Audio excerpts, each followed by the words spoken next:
انسانوں کی 3 قسمیں۔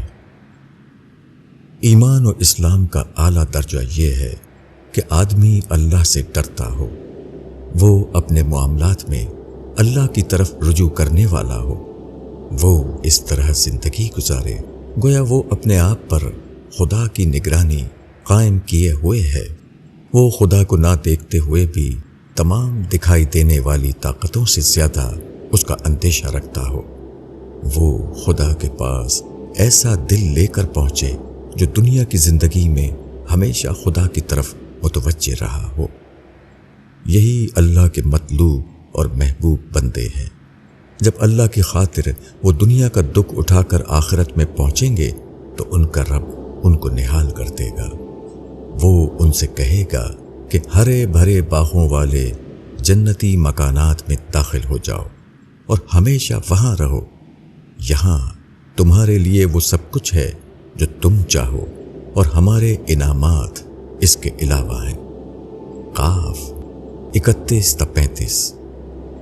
دوسرے لوگ وہ ہیں جو اللہ پر ایمان لائے، عمل صالح کیا، تاہم ان سے کوتاہیاں بھی ہوئیں، ان کے ٹھیک کام میں غلط کام بھی شامل ہوتا رہا، مگر اس کمزوری کے باوجود وہ ڈھیٹ نہیں بنے، وہ اپنی غلطی کا اعتراف کر کے اللہ سے معافی مانگتے رہے اور بار بار اس کی طرف پلٹنے کی کوشش کرتے رہے۔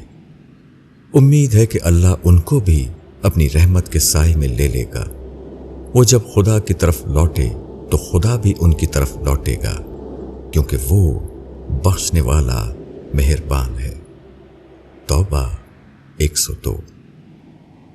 اس کے بعد تیسرا گروہ وہ ہے جس نے نفس پرستی، دنیا طلبی اور گھمنڈ کو اپنا دین بنایا، انہوں نے اپنی زبان اللہ کے لیے بند نہیں کی، ان کے قدم اللہ کے لیے نہیں رکے، ایسے لوگوں کے لیے آخرت میں جہنم کی آگ کے سوا اور کچھ نہیں۔